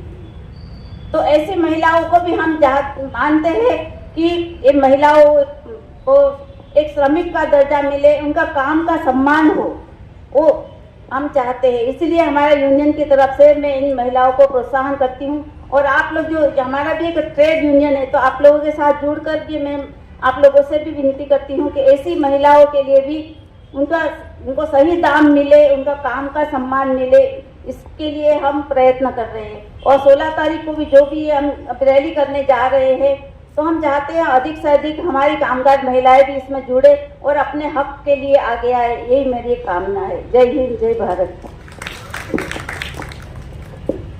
धन्यवाद कीर्ति मैम। वास्तव में हमारा जो ये चार्टर ऑफ डिमांड रहता है वो असंगठित क्षेत्र के मजदूर जो 93% है, 93% जो असंगठित क्षेत्र के मजदूर है, इनकी हर बार हम एक सामाजिक सुरक्षा कोष के हिसाब से डिमांड रखते हैं सरकार को, केंद्र सरकार को रखते आए हैं। पर वास्तव में आज समस्या असंगठित क्षेत्र में ज्यादा है। और ऐसा नहीं है कि हम जो रजिस्टर्ड ट्रेड यूनियन है वो हमारे लिए लड़ते हैं, हम सबके लिए लड़ते हैं। और आप जो एक अच्छा एक जो वास्तव में मेरे को तो ये भी नहीं ध्यान था कि भाई ये कामगार जो औरतें हैं घर पे, उनके लिए भी एक संगठन बना हुआ, ये आए उस दिन मीटिंग के अंदर तब मेरे को पता लगा। अगर ट्रेड यूनियन के अंदर इनका रजिस्ट्रेशन है तो इनको कई सारे राइट्स भी मिल सकते हैं, अगर वास्तव में रजिस्ट्रेशन है तो धन्यवाद आपको। रजिस्ट्रेशन है ट्रेड यूनियन एक्ट की तरफ।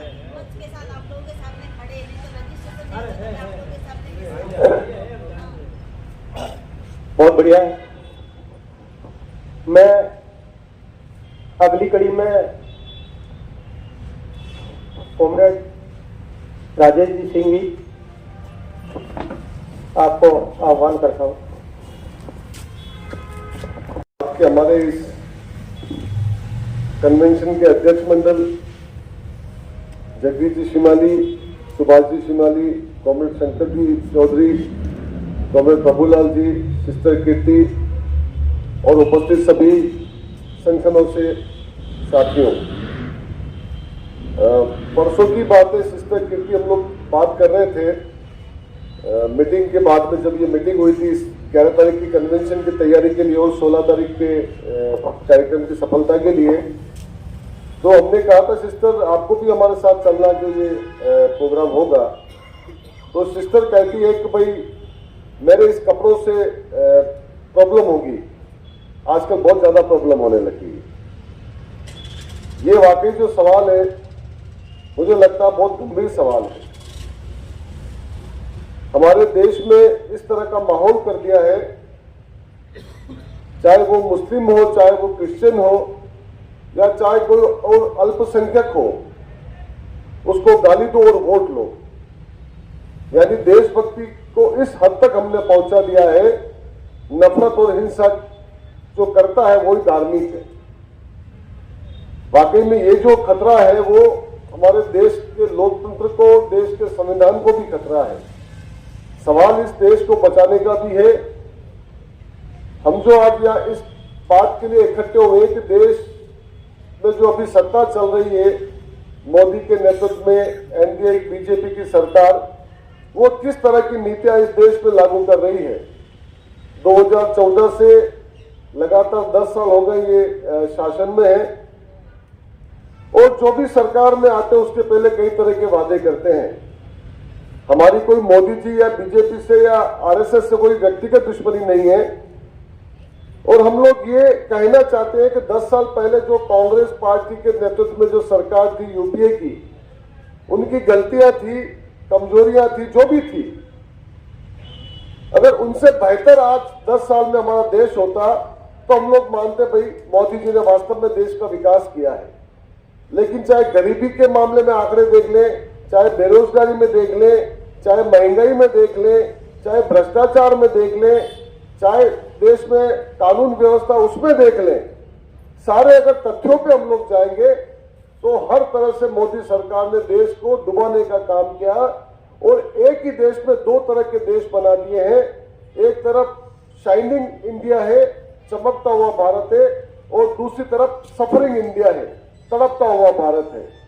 और ये जो मजदूर किसान जिसके नाम पर वोट लेके ये सरकार में आए हैं, मोदी जी, मुझे याद है 2014 में जब पहली बार संसद में चढ़े थे तो वो संसद को दोग लग के, जैसे नाथूराम गोडसे भी दोग लगे थे गांधी जी के जब उन्होंने गोली मारी थी, तो दोग लग के वो संसद में प्रवेश करते और ये कहते हैं कि मैं देश का पहला मजदूर हूं।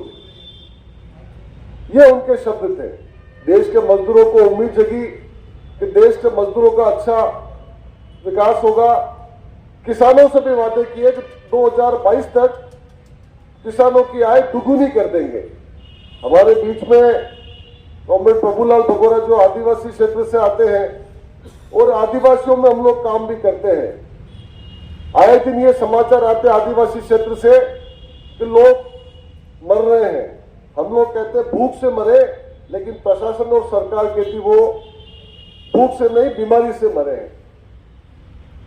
यानी अगर भूख है तो ही तो बीमारी होगी, लेकिन उसको भूख से मौत नहीं मानते हैं।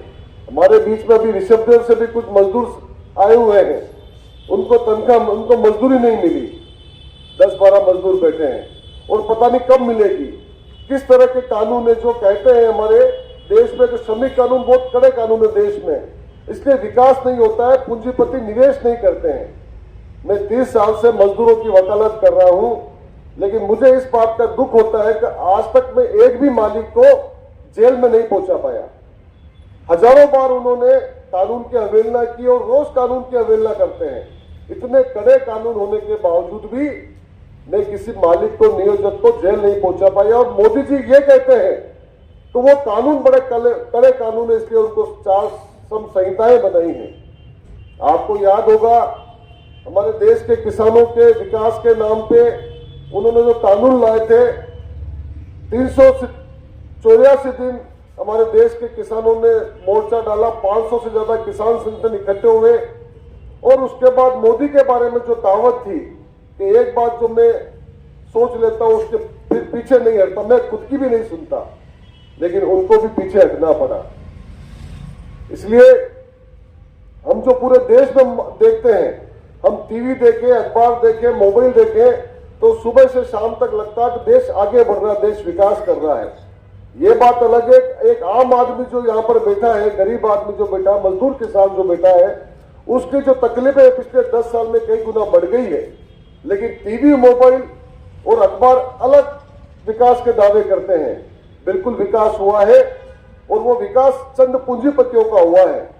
आपको याद होगा और याद दिलाना भी चाहूंगा कि 2014 में जो 1% लोगों की संपत्ति 47% थी, वो 2022 में वापस जब उसका जानकारी हुई तो वो 73.4% हो गई। और 99% लोगों की संपत्ति जो 53% थी वो 23% हो गई। तो किस तरह से अमीर और गरीब की खाई बढ़ रही है, लेकिन इस तरह के दावे किए जा रहे हैं। एक बात सबसे बड़ा उन्होंने हथियार इन्होंने जान लिया है कि हमारे देश की जो जनता है वो धार्मिक जनता है। अगर अभी धर्म के नाम पर हम लोग यहाँ पर कोई कार्यक्रम करते हैं तो यहाँ पर अभी लाइनें लग रही होती, धक्का मुक्की हो रही होती है कि भाई वो पहले आए। हम लोग अभी ये आह्वान करते हैं कि अयोध्या में जो राम मंदिर बना है उसमें हम यहाँ से मिट्टी ले जाएंगे और अयोध्या में मंदिर को चढ़ाएंगे। तो आप देखिए किस तरह से यहाँ होता। धर्म माने कोई दिक्कत नहीं है, ये निजी आस्था का मामला है, लेकिन जो एक आम आदमी के को धर्म जो इंसान को एक शांत और अच्छा व्यक्ति बनाने का प्रयास करता है, लेकिन इन्होंने धर्म ऐसा बना दिया कि वही धार्मिक आदमी है जो नफरत और हिंसा करे। हम लोग जब भी हमारे मजदूर किसान के मुद्दों की बात करते हैं तो या आंकड़े जो बात करते हैं तो वो राम को सामने ले आते हैं। अभी उन्होंने नारे लगाए थे और अभी नारे वापस लगेंगे, देश में चुनाव होने वाले हैं तो जो राम को लाए हैं हम उनको लाएंगे। लगते कि लगते नारे लगते हैं ना गांवों में, राम को बिल्कुल लाए वो, लेकिन धर्म से निकाल के राजनीति में लाए हैं। और राजनीति में धर्म का गालमेल हो जाता है तो राजनीति भी खराब होती है और धर्म भी खराब होते हैं। और हम लोग एक बात कहना चाहते हैं, राम जी को तो लाए हैं, नीरव माल्या को ले आओ, विजय माल्या को ले आओ, नीरव मोदी को ले आओ, बहुत बड़े हो ना, राम जी को ला सकते हो, नीरव मोदी को ले आओ, विजय माल्या को लाओ। वादा क्या क्या था, देश में जितना भी काला धन विदेश में चला गया है मैं लेके आऊंगा सत्ता में आते 10 साल हो गए, और विदेशों में काला धन हमारा देश का जाकर पहुंच गया बैंकों में, ये आंकड़े आते हैं। अरे भाई, आप राम जी को ला सकते हो तो माल्या को नहीं ला सकते हो, मोदी को नहीं ला सकते हो? तो ये जो और वो जो 15-15 लाख रुपए का वादा किया था वही ला दो, कहा था नहीं कहा था, सत्ता में आए थे। और अभी कंगना रनौत कह रही है जो फिल्म हीरोइन है, तो देश तो आजाद भी 2014 में हुआ है, उसके पहले आजाद नहीं हुआ था। तो इस तरह के अंधभक्त हमारे देश में पैदा कर दिए हैं, इसलिए हमारा लड़ना आसान है इनकी नीतियों से। आज पूरे देश में हाहाकार मचा हुआ, आम आदमी परेशान है, आम आदमी लड़ना चाहता है, दुखी है, हमारे साथ आना चाहता है और आ रहा है। लेकिन सामने जब राम और धर्म को ले आए तो हमारा लड़ना बड़ा, बीजेपी से लड़ना, नरसिम्हा राव की हम लोग बात करें, उनको अभी भारत रत्न दिया है, चरण सिंह को भी दिया है, चौधरी चरण सिंह, और कर्पूरी ठाकुर को भी दिया है, स्वामीनाथन को भी दिया है। लेकिन ये लोग ऐसे हैं जिनको जीवन भर बीजेपी आरएसएस वाले गालियां देते रहे, चाहे नरसिम्हा राव हो, चाहे कर्पूरी ठाकुर हो, चाहे चौधरी चरण सिंह हो।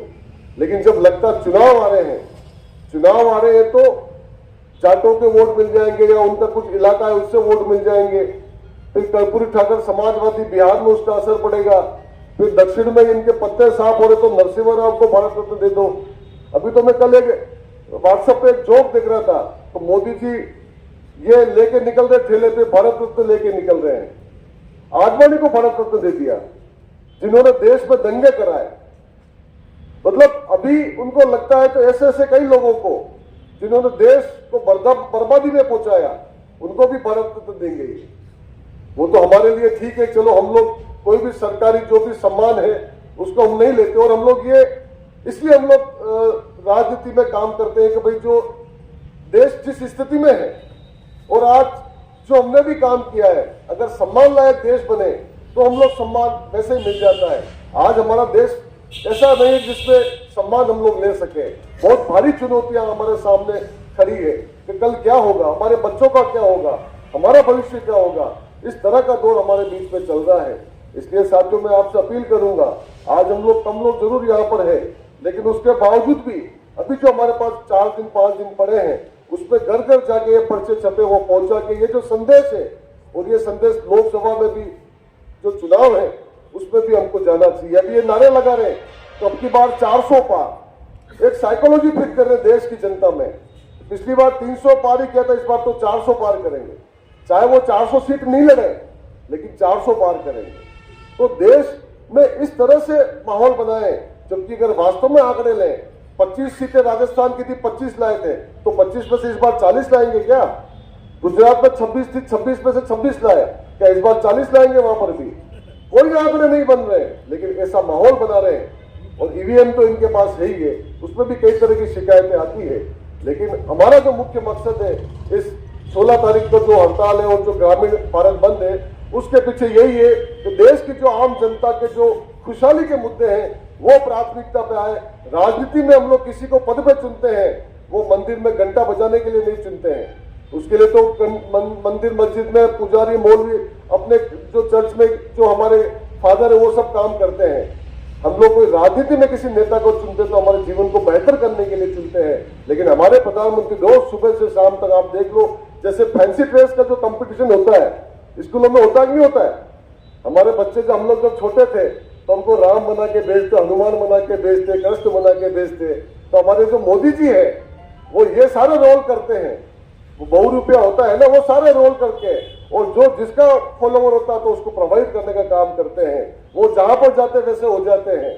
तो इसलिए मैं उम्मीद करता हूं हमारे जो भी साथी यहाँ पर अगर मजबूती से लगे तो ये जो संदेश जाएगा लोकसभा चुनाव में, अब की बार जो है ये 400 पार जो है वो विपक्ष आए, और ये जो है इनकी जहां पर औकात है, जो इनकी विध्वंस की राजनीति है, उसको नाकामयाब करके, उसको खत्म करके देश को आगे बढ़ाने के लिए हम लोग सभी मिलकर मजदूर किसान की एकता बनाकर गांव-गांव में, शहर में, औद्योगिक क्षेत्रों में पहुंचा के अपने जो जीवन को बेहतर बनाने का हम लोग काम करेंगे। बहुत बहुत धन्यवाद। इंकलाब जिंदाबाद।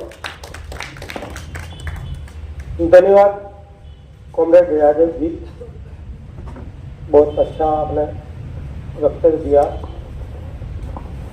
फलक की आदत है बिजलियां गिराने की, हम भी तमन्ना रखते हैं वही आशिया बनाने की।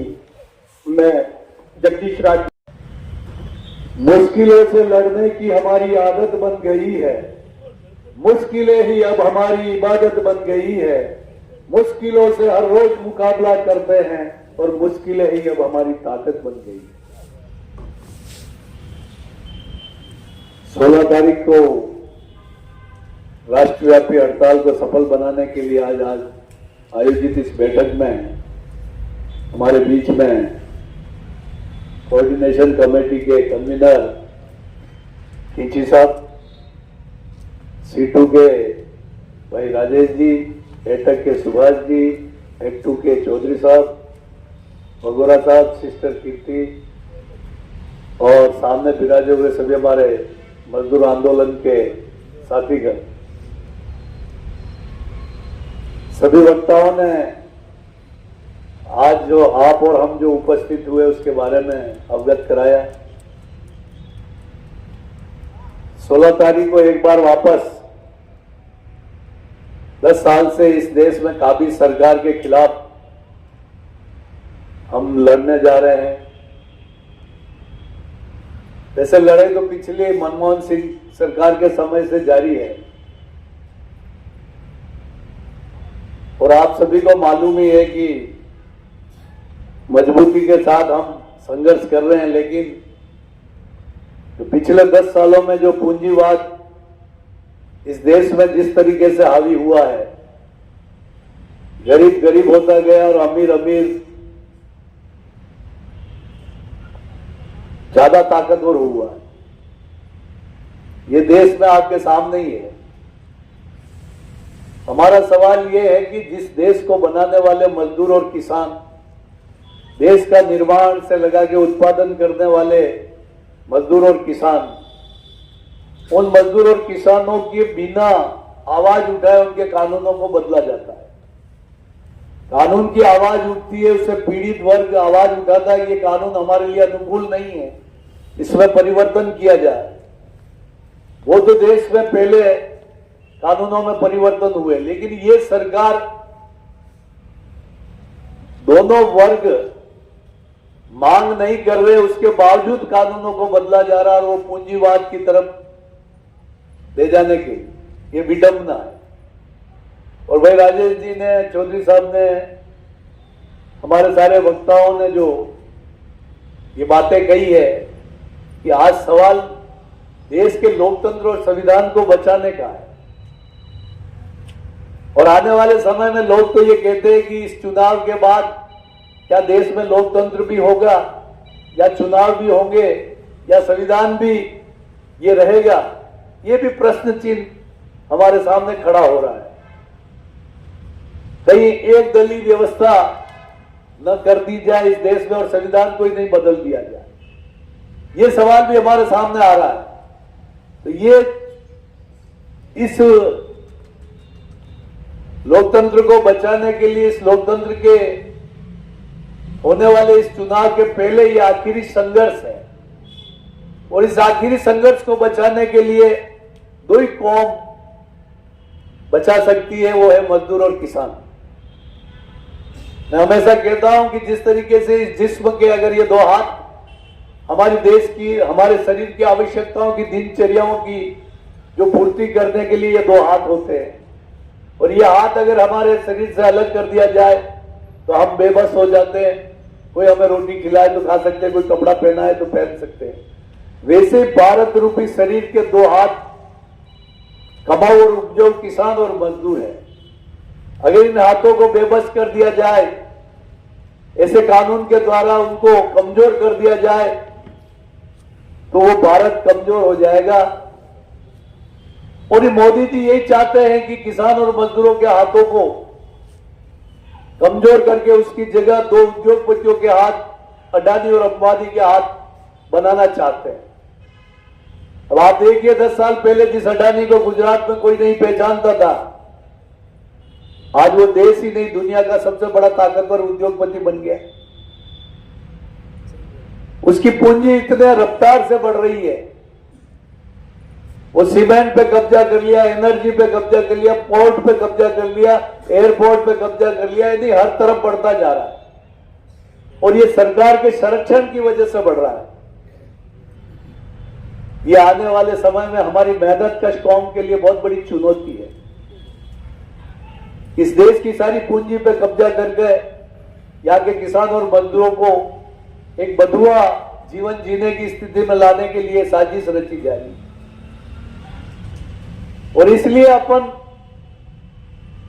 को ज्यादा मेहनत करनी, क्योंकि सबसे ज्यादा अगर डेमोक्रेसी में, लोकतंत्र में आने वाले समय में परिवर्तन का शिकार अगर होंगे तो हम होंगे, जो बड़ी मुश्किल से हमने पसीना बहा के, खून बहाकर अधिकारों को हासिल किया और कानूनों में परिवर्तन करके हिफाजत की है।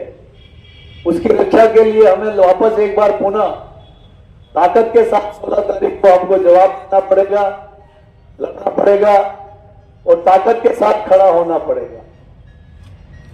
आइए हम आज संकल्प लेके जाए कि समय कम बचा है, लेकिन हम जब तक 16 तारीख के आंदोलन को सफल बनाने के लिए उद्योग, गांव-गांव, गाड़ी-गाड़ी और गली मोहल्ले में जाकर किसान और मजदूरों की ताकत को एक जगह इकट्ठी करके, और अभी तो राजस्थान के कर्मचारी संघ भी इस 16 तारीख के आंदोलन में आने के लिए कह रहे हैं, क्योंकि उनको भी खतरा है कि राजस्थान सरकार ने जो ओपीएस दिया वो आने वाले समय में उसकी भी समीक्षा करके लोकसभा चुनाव के बाद उसको भी बंद करने की कोशिश की जाएगी।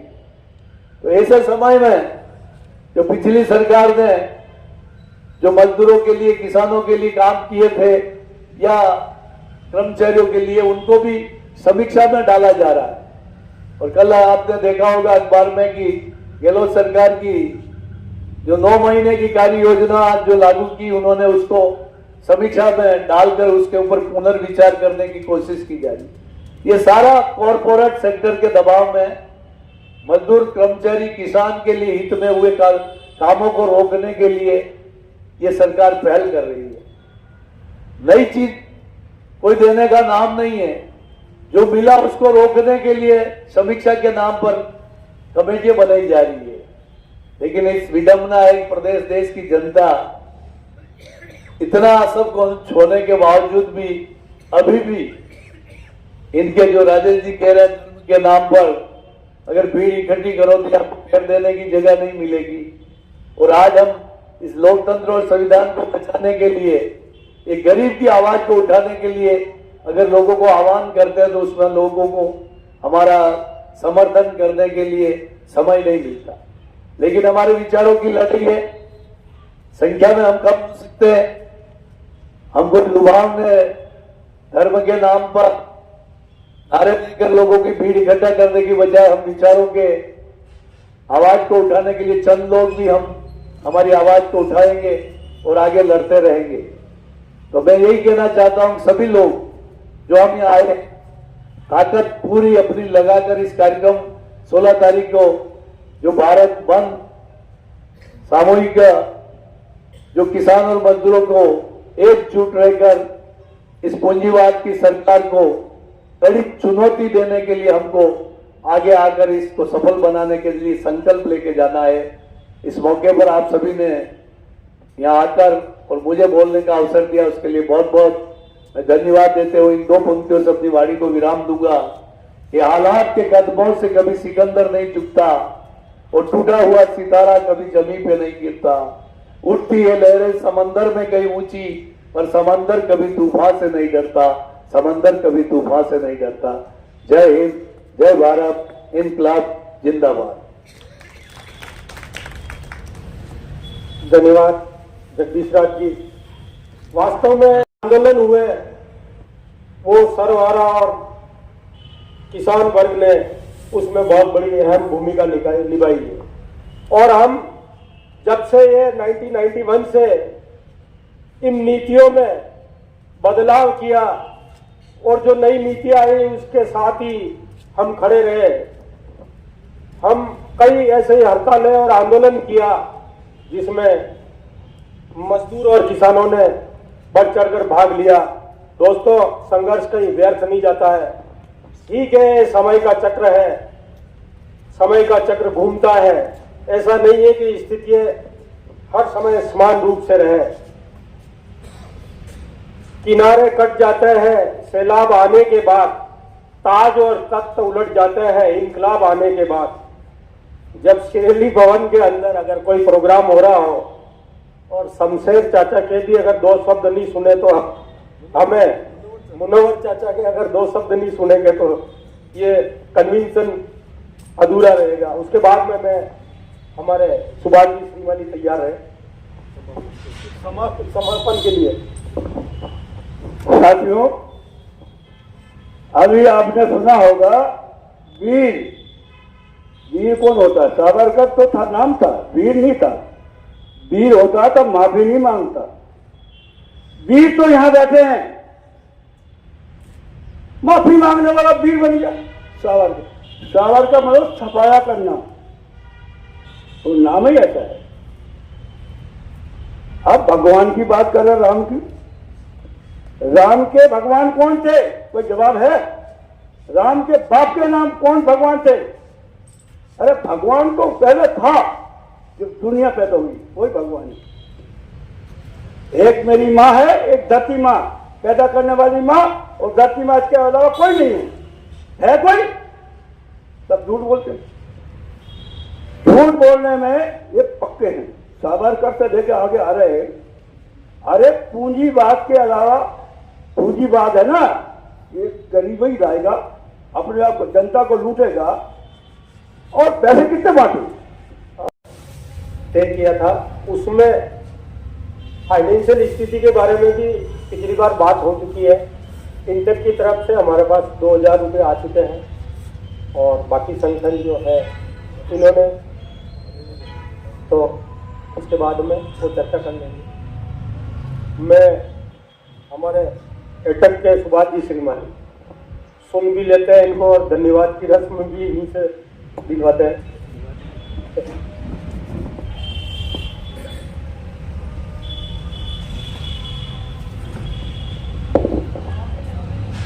अध्यक्ष मंडल, पधारे हुए साथियों, प्रदेश के सब इंटक के जगदीश जी, चौधरी साहब और राजेश जी सिंह साहब, अपन जो आज कन्वेंशन कर रहे हैं वो नेशनल लेवल के ट्रेड यूनियन एवं किसानों के संघर्ष के लिए, आह्वान के लिए अपन यहाँ सब इकट्ठे हुए हैं। और 16 तारीख को जो है यहाँ रैली और भारत बंद और ग्रामीण क्षेत्र जो बंद का जो आह्वान किया गया है, उसी के तहत अपन इकट्ठे हुए हैं। साथियों, आपने जो 10 वर्ष हो गए मोदी राज को, मोदी राज ने जो नारा दिया था, क्या नारे पे वो खड़े उतरे हैं? नहीं उतरे। उन्होंने जो कहा था कि 15-15 लाख देंगे, वो दिए है क्या? विकास करेंगे, रोजगार देंगे, क्या रोजगार मिला है क्या? 10 साल में इस देश की जो स्थिति बनी है वो आपसे छिपी हुई नहीं है। महंगाई चरम सीमा पे है, बेरोजगारी चरम सीमा पे है, गरीब अमीर की खाई बहुत बढ़ गई है साथियों। और जो अत्याचार मजदूरों पर और किसानों पर कर रहे हैं वो आपसे कोई छिपे हुए नहीं है साथियों।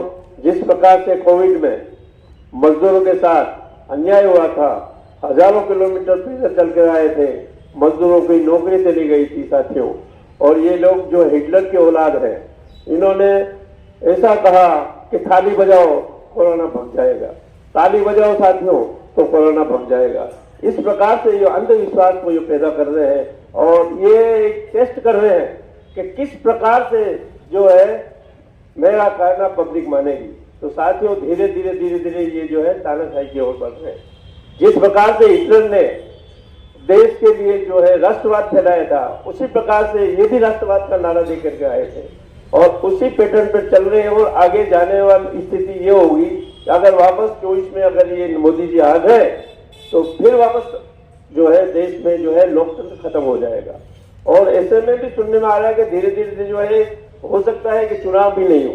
जिस प्रकार से ये धांधले करे, चंडीगढ़ में देखा आपने तो किस प्रकार से बीजेपी के ही उसको चुनाव अधिकारी बना दिया गया, और उन्होंने जो है 20 आदमी जो थे विपक्ष के, उनको हरा करके 12 आदमियों को जो है सत्ता में बिठा दिया और मेयर को चुन दिया। इस प्रकार से ये गड़बड़ियां करेंगे और सुसंगठित ढंग से जो है ये विपक्षी को खत्म कर रहे हैं और इसी के संदर्भ में जो है किसानों पर जो अत्याचार और मजदूरों पर अत्याचार कर रहे हैं उनको ओर से जो आह्वान किया गया है 16 तारीख में ज्यादा से ज्यादा तादाद में अपने को रैली में भाग लेना है और कम से कम सब साथियों से मेरा यही निवेदन है कि एक दिन सब काम छोड़ करके 16 तारीख को ग्रामीण बंद और या उदयपुर में जो रैली अपन निकालेंगे उसमें ज्यादा से ज्यादा तादाद में पधार करके सफल बनावे रैली को और आह्वान है सब साथियों को आह्वान करें कि आप ज्यादा से ज्यादा आए और सक्सेसफुल करें। इसी के साथ मैं आपको धन्यवाद देता हूं कि आपने अपना अमूल्य समय जो दिया है उसके लिए बहुत बहुत धन्यवाद। इसी के साथ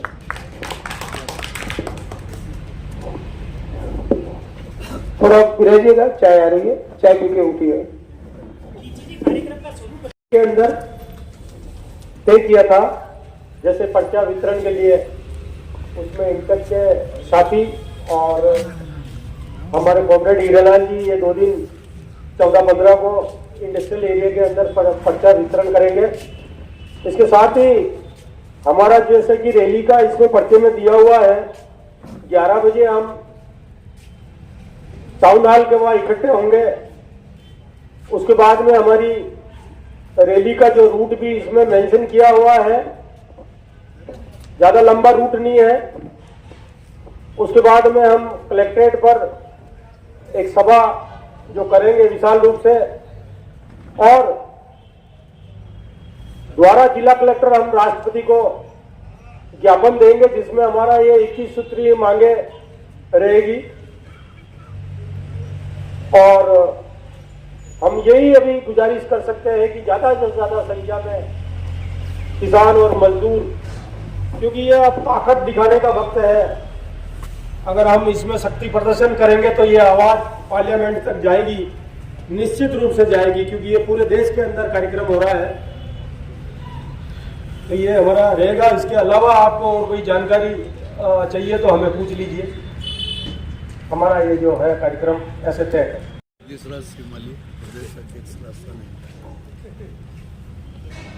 औद्योगिक श्रम संगठन केंद्रीय एवं किसान संगठनों के संयुक्त तत्वाधान में 16 फरवरी को होने वाली राष्ट्रव्यापी हड़ताल के तहत आज सिराली भवन में सभी केंद्रीय श्रम संगठनों की, ट्रेड यूनियनों की और किसान संगठनों की बैठक आहूत हुई, जिसमें 16 तारीख को हम इस मोदी सरकार जो पूंजीवाद की विचारधारा को आगे बढ़ाते हुए देश के मेहनत कश कौम को, किसान और मजदूरों को जो नए कानून लाकर प्रताड़ित कर रही है, जिससे उनके आने वाले उनके जीवन पर बुरा प्रभाव पड़ेगा, इसके लिए हम इस देश को और लोकतंत्र को बचाने के लिए और किसान और मजदूर कौम की रक्षा के लिए सामूहिक रूप से हड़ताल को सफल बनाएंगे और ज़्यादा से ज़्यादा लोगों की भागीदारी सुनिश्चित की गई है। टाउन हॉल से रैली निकलकर कलेक्ट्रेट तक पहुंचेंगे और वहां पर हम जोरदार जंगी प्रदर्शन करेंगे ताकि देश की सरकार ये सोचे कि इस देश को बनाने वाले, देश का उत्पादन करने वाले, निर्माण और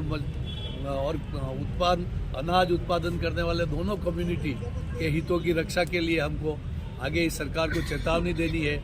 या इस वर्ष चुनावी वर्ष होने की वजह से हम चाहते हैं कि देश में ये संदेश जाए, किसान और मजदूर इस सरकार से संतुष्ट नहीं है और इस सरकार की रीति नीतियों के खिलाफ ये हम इस आंदोलन के माध्यम से जनता को संदेश देंगे कि आने वाले समय में इस पूंजी परस्त सरकार को उखाड़ के फेंके और इस देश की आज़ादी दिलाने वाले और इस देश के किसान और मजदूर के हिमायती दलों को समर्थन देकर इस देश के लोकतंत्र को बचाए। और फरवरी का जो देश के सभी ट्रेड यूनियन और जो किसान मोर्चे के जो संगठन है उनकी ओर से आह्वान किया है औद्योगिक हड़ताल और ग्रामीण भारत बंद का।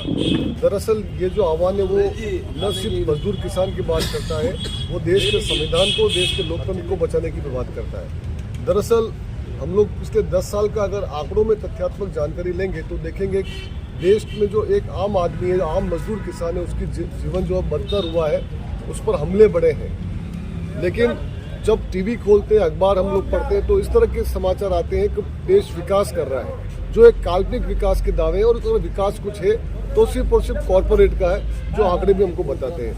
अब देश की जनता में दरअसल ये हमेशा एक संदेश जाता है कि भाई जब मोदी से लोग इतने दुखी, बीजेपी से दुखी उनकी नीतियों से, तो वापस उनको कोई भारी बहुमत से जीतते हैं। इस बार भी उन्होंने एक सफूगा छोड़ दिया कि अब की बार 400 बार।